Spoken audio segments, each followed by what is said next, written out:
Namaste Gurukulians. But today we are going to start the 8th video, that is part 8 of chapter number 6, molecular basis of inheritance of class 12th biology. ठीक है.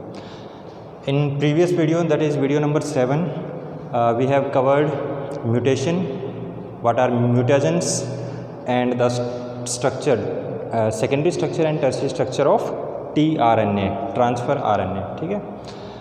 तो अब उसी से related next topic है translation.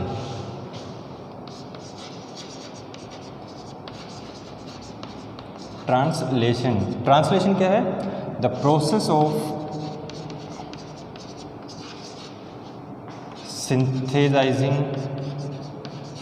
synthesizing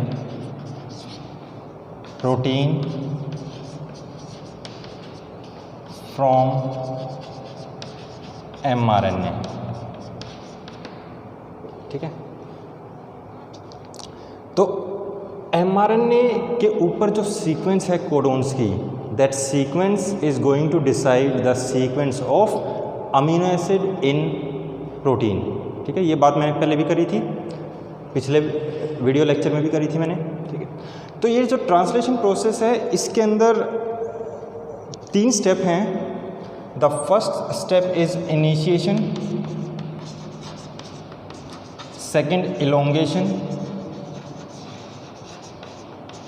and third is termination. Same यही चीज़ हमने लिखी थी ट्रांसक्रिप्शन प्रोसेस में.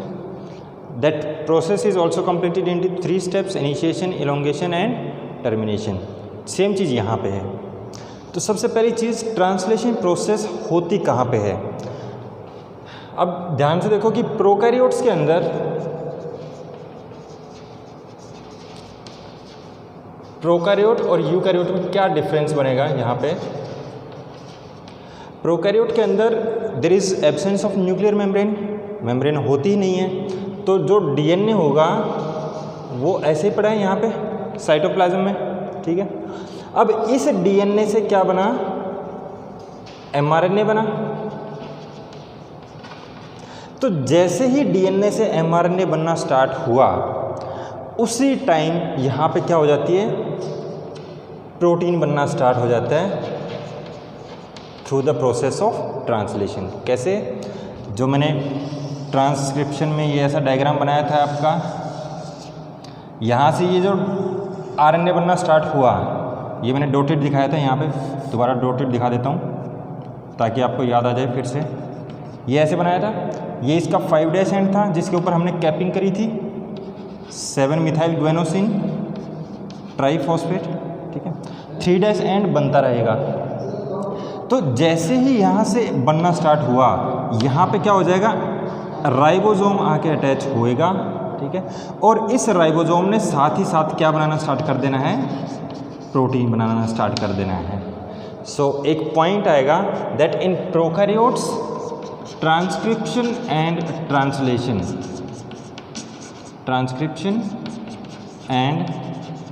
Translation goes simultaneously. दोनों साथ साथ चल रही है. उधर से नया 3' एंड पे नया आरएनए भी बनता जा रहा है, एमआरएनए, और यहाँ से उसके साथ साथ प्रोटीन बनता जा रहा है. ठीक है. पर यूकैरियोट्स में ऐसा नहीं होगा. यूकैरियोट्स में क्या होता है? आपका ये न्यूक्लियर मेम्ब्रेन है, ये न्यूक्लियर पोर है, न्यूक्लियर मेम्ब्रेन इज डबल. यहाँ पे आपका ER वगैरह दिखा दिया हमने. ठीक है. इसमें थोड़ा सा टाइम वेस्ट नहीं करूँगा मैं.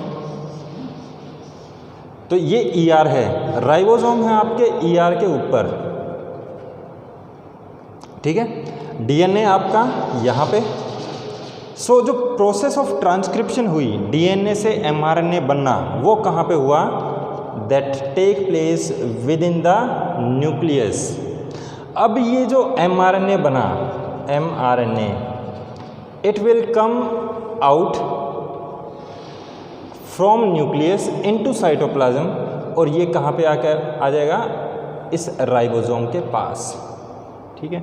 राइबोसोम के साथ अटैच होगा एमआरएनए और उसके बाद आपकी ट्रांसलेशन प्रोसेस स्टार्ट होगी। So translation process is the formation of protein, ठीक है। और इसीलिए ये किसकी हेल्प से हो रहा है? राइबोसोम की हेल्प से। इसलिए हम राइबोसोम से क्या बोलते हैं? Protein factory of cell. कि सेल के अंदर कहीं भी अगर प्रोटीन जो बनेगा वो कब कहाँ किसकी वजह से बनेगा? That will be due to ribosome, ठीक है। तो यहाँ पे mRNA बना तो न्यूक्लियस के अंदर, पर वो बाहर आएगा थ्रू न्यूक्लियर पोर। ये न्यूक्लियर पोर होता है, आपने 11th क्लास में पढ़ी होगी ये चीज़ें, ठीक है। सो न्यूक्लियर पोर से mRNA बाहर आया और राइबोसोम के साथ अटैच हुआ। अब यहाँ पे क्या होगी? ट्रांसलेशन प्रोसेस स्टार्ट होगी। तो in case of eukaryotes transcription and translation process will not goes simultaneously. तो यहाँ पे साइमल्टेनियसली नहीं चलेंगी और यहाँ पे साइमल्टेनियसली चलेगी, ठीक है। डिफरेंस समझ में आ गया? अब नेक्स्ट चीज़, तो द कंप्लीट प्रोसेस के अंदर क्या क्या रिक्वायरमेंट है? एक तो चलो रिक्वायरमेंट भी लिख देते हैं, थोड़ा सा आप ध्यान देंगे। मैं थोड़ी सी स्पीड से लेके जाऊंगा ये टॉपिक क्योंकि टाइम कम है।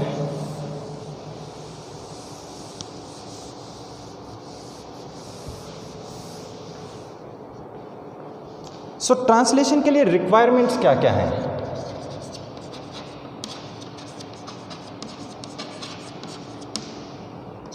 सबसे पहले एक mRNA होना चाहिए।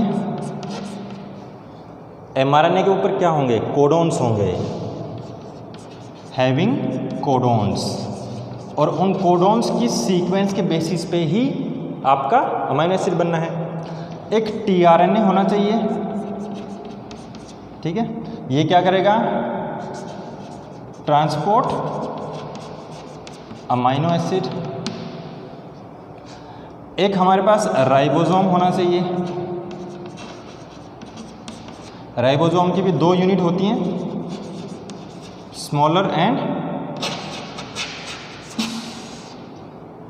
लार्जर सब यूनिट, ठीक है। अगर हम प्रोकैरियोट्स की बात करें, नॉर्मली हम सबसे पहले प्रोकैरियोट्स का ही शुरुआत करते हैं। तो ये प्रोसेस जो है आपकी वो प्रोकैरियोट्स की ही बताऊंगा मैं यहाँ पे, ठीक है। बुक में भी प्रोकैरियोट्स की होती है। सो स्मॉलर सब यूनिट जो होती है वो आपकी प्रोकैरियोट्स में 30S की होती है और लार्जर सब यूनिट जो है वो आपकी होती है 50S। जो लार्जर सब यूनिट होती है आपकी, उसके बीच में एक ऐसा ग्रूव होता है। ये ग्रूव मतलब एक इंटरनल डिप्रेशन होती है। जैसे मान लो एक हमारे पास आलू है, आलू को हमने एक बोरर से ऐसे बोर कर दिया, बीच में से पूरा एक पाइप लाइक स्ट्रक्चर निकाल दिया, तो वो अंदर क्या बन गया? ग्रूव। तो ऐसा ही यहाँ पे है कि ये एक आलू लाइक स्ट्रक्चर है आपका, दिस इज लार्जर सब यूनिट ऑफ राइबोसोम। इसके बीच में एक ग्रूव है, दिस इज GROOVE, या इसको टनल भी बोल सकते हैं हम, ठीक है। टनल तो नहीं बोलना चाहिए, पर इस समझने के लिए मैंने यहाँ पे बोल दिया टनल, ठीक है। तो राइबोसोम चाहिए, tRNA चाहिए, mRNA चाहिए, प्लस 2 एंजाइम भी चाहिए। एक एंजाइम का नाम है आपका अमीनो एसाइल tRNA सिंथेटेज, ठीक है। इसका काम होता है एक्टिवेशन ऑफ अमीनो एसिड, ठीक है। अमीनो एसिड को एक्टिवेट करना पड़ता है, किसकी हेल्प से? ATP की हेल्प से। एक एंजाइम दूसरा नाम आएगा पेप्टिडाइल ट्रांसफरेज।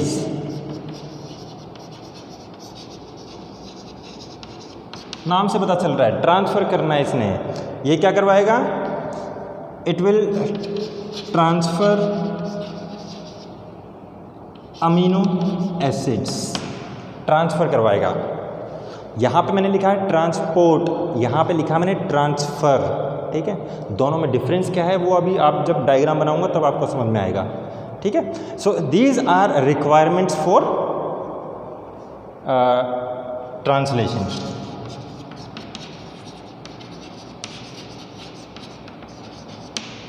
तो ये आपकी रिक्वायरमेंट्स हैं। तो अब करते हैं स्टार्ट मेन टॉपिक। एक थोड़ा सा और इससे रिलेटेड कि जो ट्रांसलेशनल यूनिट है, जैसे हमने बोला था ट्रांसक्रिप्शन यूनिट, ऐसे ही ट्रांसलेशन यूनिट, ये क्या होती है ट्रांसलेशन यूनिट? ट्रांसलेशन यूनिट के अंदर प्रोकैरियोट्स में क्या होगा, यहाँ से यहाँ तक आपका सारा कोडिंग रीजन है। इसको मैं ऐसे बना देता हूँ, this is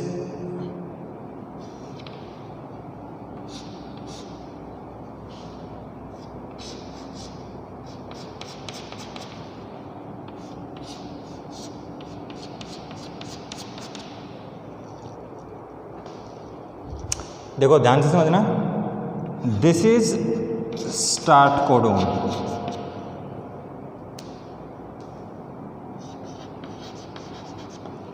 this is stop codon, this is terminator,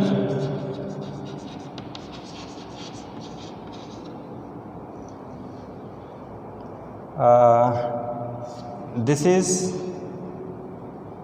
इस साइड 5 डैश एंड है आपका और ये 3 डैश एंड है।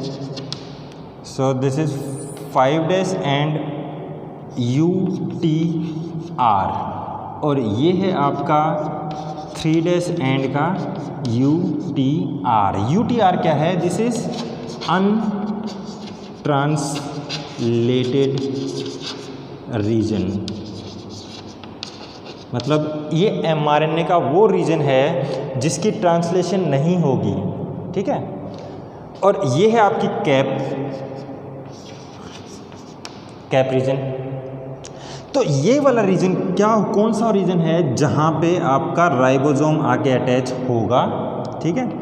और स्टार्ट कोडोन आपका वो कोडोन है जहाँ से एक्चुअली में प्रोटीन बनना स्टार्ट होगा, अमाइनो एसिड। तो जो अमाइनो एसिड बनेगा उसकी लेंथ आपकी यहाँ से स्टार्ट होगी और यहाँ से लेके, थोड़ा और नीचे बताता हूँ, यहाँ से लेके और यहाँ तक, ये जो आपका रीजन है स्टार्ट कोडोन से लेके स्टॉप कोडोन तक, इस रीजन की वजह से आपका क्या बनेगा, प्रोटीन, ठीक है। और इस रीजन के अंदर क्या है, दीज आर कोडोन्स। एक कोडोन की वजह से, this is first number of codon, तो इसकी वजह से यहाँ पे फर्स्ट नंबर का अमाइनो एसिड बनेगा। सेकंड कोडोन की वजह से सेकंड नंबर का अमाइनो एसिड बनेगा, ठीक है। फर्स्ट अमाइनो एसिड मान लो हरदम, first amino acid will be always methionine, ये चीज़ ध्यान रखना है आपने। फर्स्ट अमाइनो एसिड कौन सा होगा, मिथियोनिन, M से डिनोट करते हैं, बाकी कुछ भी हो सकता है, ठीक है। तो यहाँ से लेके यहाँ तक क्या बनेंगे, आपके अमाइनो एसिड बनेंगे, और अमाइनो एसिड की चेन को हम क्या बोलते हैं, प्रोटीन्स। तो स्टार्ट कोडोन से लेके स्टॉप कोडोन तक का ऐसा रीजन होता है जो आपका प्रोटीन बनाएगा। ना इस रीजन ने ट्रांसलेट होना, प्रोटीन फॉर्मेशन में कोई रोल नहीं है, ना इस रीजन का, ना टर्मिनेटर का, ना कैप का, ठीक है। So this is translation unit, जैसे हमने ट्रांसक्रिप्शन यूनिट किया था।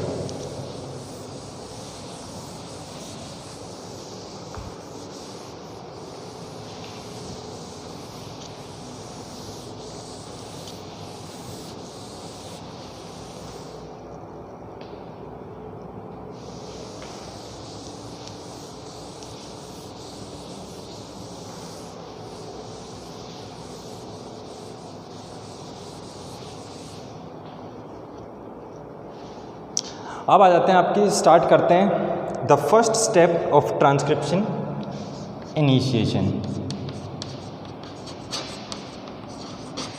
दिस इज फर्स्ट स्टेप, ठीक है। तो इनिशिएशन के अंदर क्या होगा, दिस इज mRNA, ठीक है। mRNA के ऊपर सबसे पहले smaller subunit of ribosome, थोड़ा और बड़ा बनाता हूँ इसको,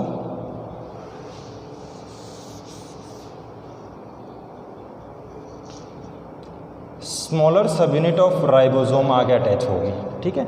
स्मॉलर सब यूनिट कौन सी यूनिट होती है आपकी, दिस इज 30S, और ये 30S यहाँ पे क्यों इसके साथ अटैच हो गया? Because the sequence in mRNA specifically in cap region, this is cap region of mRNA। mRNA तो बहुत बड़ा है, ठीक है। इस रीजन पे 30S राइबोसोम की यूनिट क्यों अटैच हुई? क्योंकि इसके अंदर आपका rRNA है। कौन सा? 16S rRNA, ribosomal RNA। इस RNA की जो सीक्वेंस है that is complementary with the sequence on cap region of mRNA, ठीक है। इन दोनों की कॉम्प्लीमेंट्रिटी की वजह से यहाँ पे बन गई हाइड्रोजन बॉन्ड, और हाइड्रोजन बॉन्ड बनने की वजह से this smaller subunit of ribosome will be able to attach on cap region of, this is cap region of mRNA। यहाँ नहीं लिखना चाहिए इसके,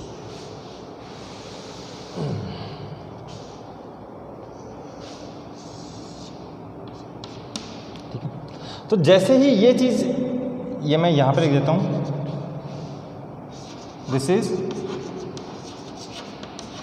कैप रीजन ऑफ mRNA। जैसे ही ये सब यूनिट इसके साथ आके अटैच हुई, अब क्या होगा? लार्जर सब यूनिट ऑफ राइबोसोम आएगी, पर उससे पहले क्या होगा? एक tRNA है यहाँ पे, मैं tRNA का स्ट्रक्चर ऐसे बना रहा हूँ, क्लोवर लीफ, छोटा सा बना रहा हूँ स्ट्रक्चर, ज़्यादा बड़ा नहीं। इसके साथ मैंने लिख दिया FMET, ये मैंने लास्ट वीडियो में बताया था, फॉर्माइलेटेड मिथियोनिन। तो ये एक अमाइनो एसिड है जो इसके साथ अटैच होगा, ठीक है। पर ये कब होगा अटैच? ये कब होगा? उसके लिए हमें क्या करना पड़ेगा? एक स्टेप आएगा, this is called as activation of amino acid, ठीक है। एक्टिवेशन ऑफ अमाइनो एसिड कैसे होगा? कि हमारे पास एक अमाइनो एसिड है, ठीक है, उसके साथ हमने ATP लगा दिया, ठीक है, with the help of ATP and enzyme. The name of enzyme is amino acyl tRNA synthetase,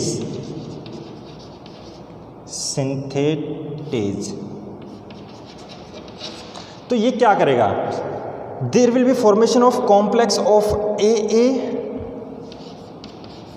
plus AMP plus enzyme.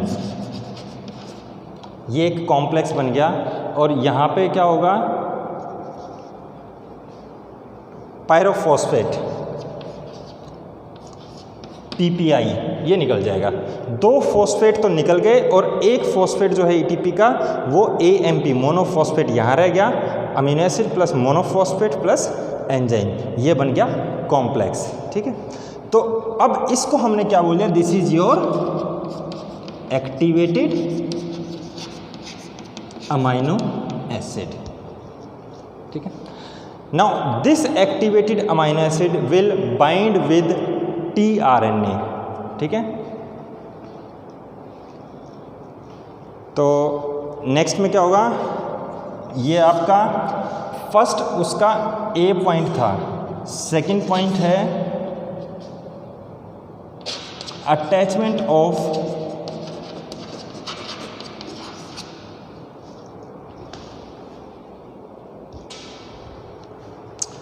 Attachment of tRNA with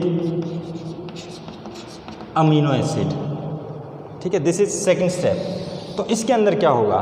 ये जो आपका कॉम्प्लेक्स बन चुका है ऑलरेडी, इसको हमने AA amino acid plus AMP plus enzyme, इस complex को हमने एंजाइम कॉम्प्लेक्स बोलेंगे, ये प्लस tRNA, ठीक है। It will be converted into amino acid plus tRNA, ये एक बन गया, एंड मतलब यहाँ पे प्लस करेंगे, बच क्या गया आपके पास? Enzyme plus AMP plus enzyme. तो हमें क्या चाहिए था, एक टीआरएनए जिसके ऊपर एक अमीनो एसिड अटैच हो चुका है, ये चीज़। और ये चीज़ क्या है, ये। So this is the tRNA which is attached with a particular amino acid, और फर्स्ट अमीनो एसिड हरदम मिथियोनिन होता है, और उसी टीआरएनए को हम क्या बोलते हैं, इनिशिएटर टीआरएनए। लास्ट वीडियो में बताया था मैंने, बिल्कुल लास्ट के 2-3 मिनट में, ठीक है। सो इसको हम बोलेंगे चार्ज्ड टीआरएनए, ठीक है। दिस इज चार्ज्ड टीआरएनए, इसके साथ एक अमीनो एसिड लग चुका है। और ये अमीनो एसिड होगा कौन सा, ये हरदम किसकी वजह से डिसाइड होगा, this will be decided by codon, ठीक है। एक कोडोन के अगेंस्ट एंटी कोडोन यहाँ पे होगा, और उस एंटी कोडोन के अकॉर्डिंग ही यहाँ पे वो अमीनो एसिड होगा, ठीक है। जैसे मैंने बोला था कि आपको जब कोडोन बताया था मैंने, एक स्टार्ट कोडोन होता है AUG, it will also code for methionine. तो जब स्टार्ट कोडोन, तो AUG हरदम होना ही होना है, प्लस वो हरदम मिथियोनिन के लिए कोड करता है। तो हरदम पहला टीआरएनए कौन सा होगा हमारा, मिथियोनिन वाला टीआरएनए, ठीक है। तो जब भी कोई प्रोटीन बनेगा, उस प्रोटीन का फर्स्ट अमीनो एसिड हरदम आपका मिथियोनिन होगा, क्योंकि मिथियोनिन ही स्टार्टिंग पॉइंट है, इसलिए। तो अब वो चार्ज्ड टीआरएनए क्या करेगा, वो लग गया यहाँ पे।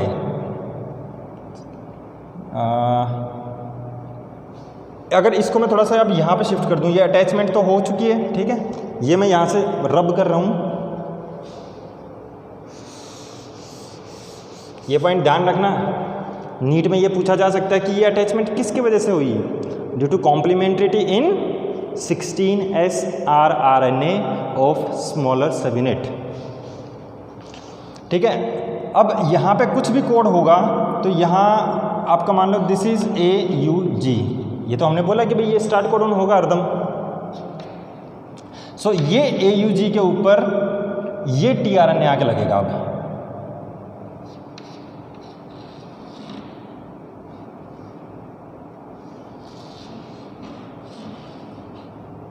और इस टीआरएनए के साथ यहाँ पे क्या लगा हुआ, कौन सा amino acid, M, short form लिखा मैंने M, मिथियोनिन, ठीक है। तो इसकी जो एंटी कोडोन होगा उसके अंदर क्या होगा, लेटर AUG अगर इसमें है स्टार्ट कोडोन, तो यहाँ पे A के अगेंस्ट UAC, तो इसमें हरदम एंटी कोडोन लूप में होगा UAC, ठीक है। और इसी के बेसिस पे ये डिसाइड होता है कि यहाँ पे कौन सा अमीनो एसिड होगा, ठीक है। इसलिए हम बोलते हैं कि every tRNA is specific for transferring a particular amino acid, ठीक है।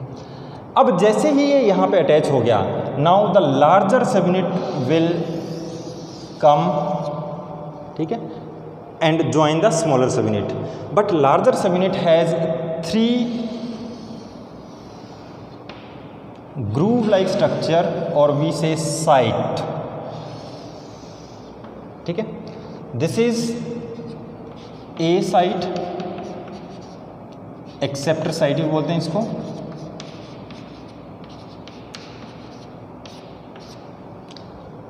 दिस इज एग्जिट और E site, and this is your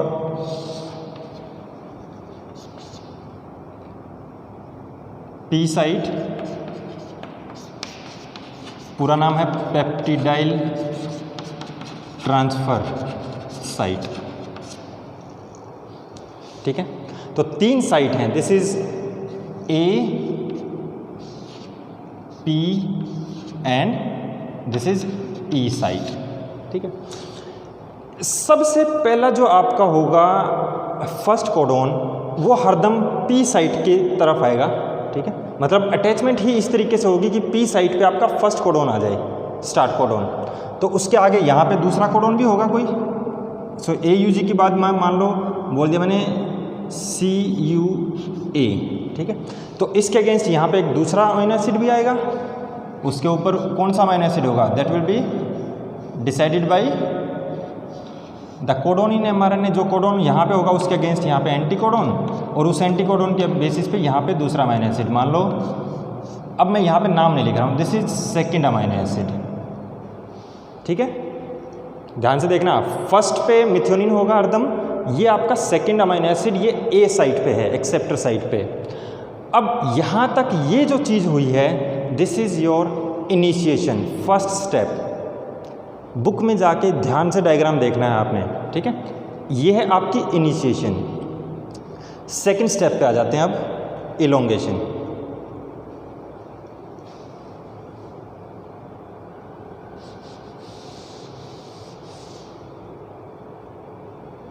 so second step, elongation.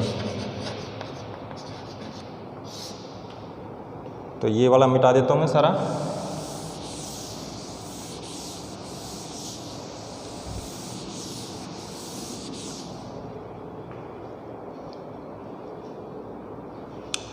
अब ध्यान से देखना क्या चीज़ हो रही है यहाँ पे।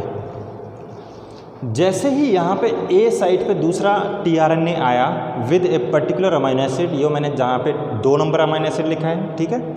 सो in elongation step what will happen, the amino acid which is attached with this tRNA, it will transfer from here to here. ठीक है, तो क्या होगा, मैं इस साइड को थोड़ा सा और बड़ा बना देता हूँ ताकि आपको इजीली समझ में आ जाए।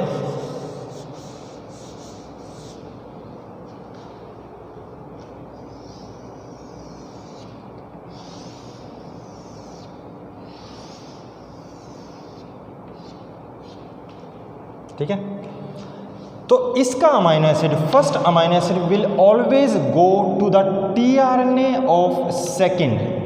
तो हरदम ये कहाँ पे आके लग गया, यहाँ पे M।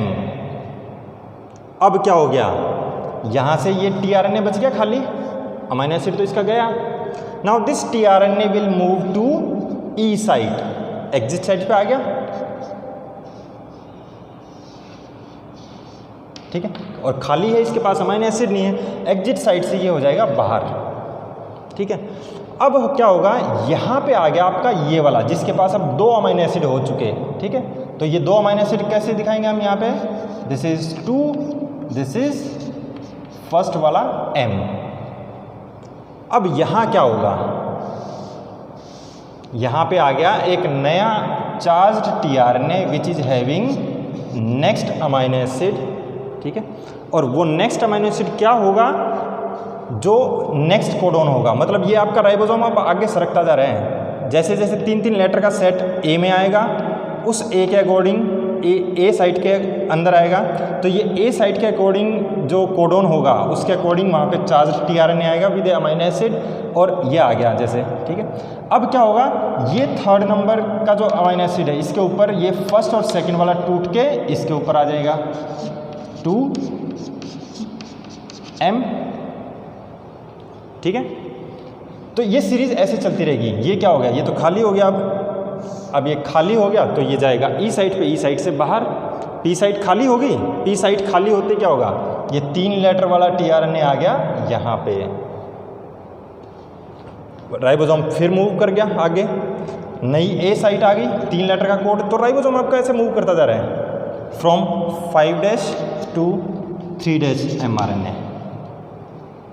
ठीक है, तो जैसे जैसे ए साइट पे नए कोडोन आते जाएंगे उसके अकॉर्डिंग नया charge tRNA with a particular amino acid वो आता जाएगा, और इसके जो अमीनो एसिड होंगे वो इस पे चले जाएंगे। ठीक है, तो ये चेन बनती रहेगी। तो क्या होगा, यहाँ पे जो एक ग्रूव बताया था मैंने, ठीक है, कि ये आपका था, इसमें सेंटर में क्या है, एक ग्रूव है, इस ग्रूव के अंदर से ये प्रोटीन आपका ऐसे बनता जा रहा है, ये ऐसे बाहर निकलेगा। ठीक है, तो ये एक्चुअली में ग्रूव क्यों होता है, इसकी वजह से क्या होता है, जो न्यूली सिंथेसाइज्ड पेप्टाइड है उसको वो बचा के रखता है। ठीक है, उसको प्रिवेंट करके रखता है फ्रॉम वेरियस एंजाइम्स, ताकि ये नया जो प्रोटीन है वो डाइजेस्ट ना हो जाए, वो डिग्रेड ना हो जाए। तो ये उसको बचाने के लिए एक मॉडिफिकेशन कह लो हम, एक राइबोसोम के अंदर होती है, ठीक है। सो ये सेकंड स्टेप था। तीसरा स्टेप है आपका टर्मिनेशन।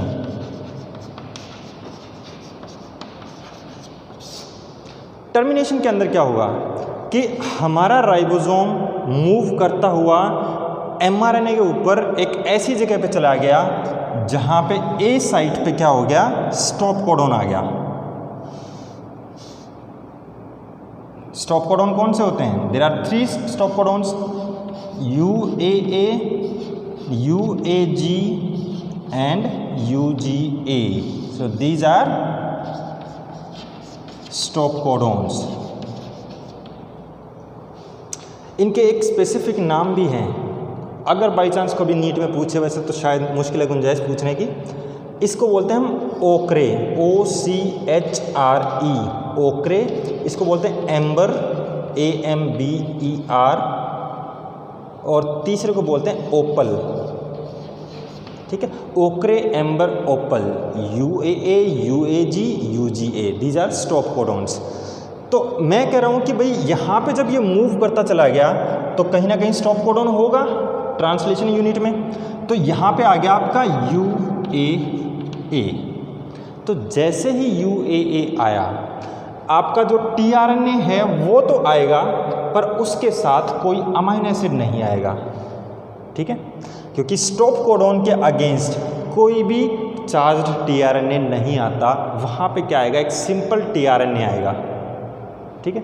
और जैसे ही वो simple tRNA without amino acid आया, तो यहाँ पे क्या होगा, सम टर्मिनेटिंग फैक्टर्स। यहाँ पे उसका कोई नाम नहीं है टर्मिनेटिंग फैक्टर्स का, ट्रांसक्रिप्शन में हमने बोल दिया था उसको रो फैक्टर, ठीक है, पर यहाँ पे कुछ नाम नहीं है। सो सम टर्मिनेशन फैक्टर वो यहाँ पे आएंगे और वो क्या करेंगे, they will facilitate the release, they will release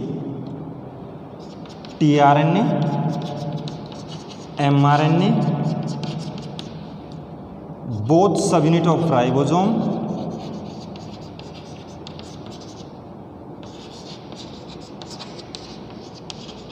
and newly synthesized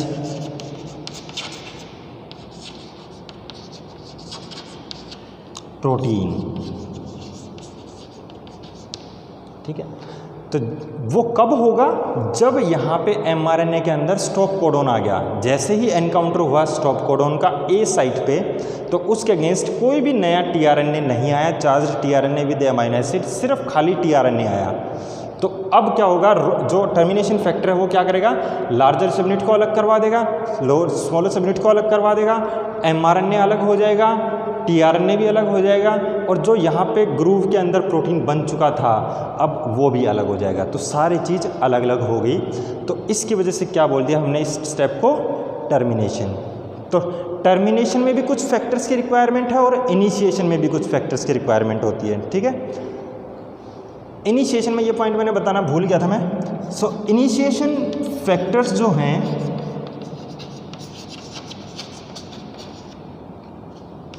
prokaryotes में 3 होते हैं, प्रोकैरियोट्स में 3, और यूकैरियोट्स में होते हैं 9, ठीक है। इसको हम बोलते हैं IF1, IF2 ऐसे करके, IF3, इनिशिएशन फैक्टर 1, 2, 3। इसमें क्या कर देते हैं हम, स्मॉल ई, फिर कैपिटल I, कैपिटल F, ऐसे 1, EIF1, यूकैरियोटिक इनिशिएशन फैक्टर 1, ऐसे करके, ठीक है। तो जैसे इनिशिएशन में कुछ फैक्टर्स की रिक्वायरमेंट थी, ऐसे ही टर्मिनेशन स्टेप में कुछ फैक्टर्स की रिक्वायरमेंट है।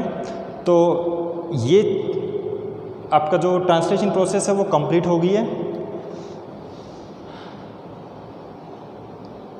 सो टर्मिनेशन फैक्टर और रिलीज फैक्टर भी नाम है इसका, क्योंकि अल्टीमेटली क्या करवाना है, रिलीज करवाना है सबको, ठीक है। तो ये है आपकी कंप्लीट प्रोसेस ऑफ ट्रांसलेशन। हो सके तो आप कोई वीडियो देखना इसकी, यूट्यूब पे बहुत सारी वीडियो मिल जाएंगी आपको, क्योंकि अभी यहाँ पे हमारी जो वीडियो है वो चल नहीं रही है एनिमेशन, तो वो एनिमेशन आप देखना इसकी, ठीक है। 1-1.5 मिनट की एनिमेशन होती है, आपको बहुत इजीली समझ में आ जाएगा कि ये प्रोसेस हो कैसे रही है, ठीक है। बाकी इसकी डिटेल मैंने आपको समझा दी है, बहुत इंपॉर्टेंट टॉपिक है। तो एक बार ध्यान से घर पे जाके इस टॉपिक को रिवाइज़ करेंगे, जो भी आपकी हेल्प बुक है उसके रिवीजन उसमें से आप नोट्स बनाइए, ठीक है।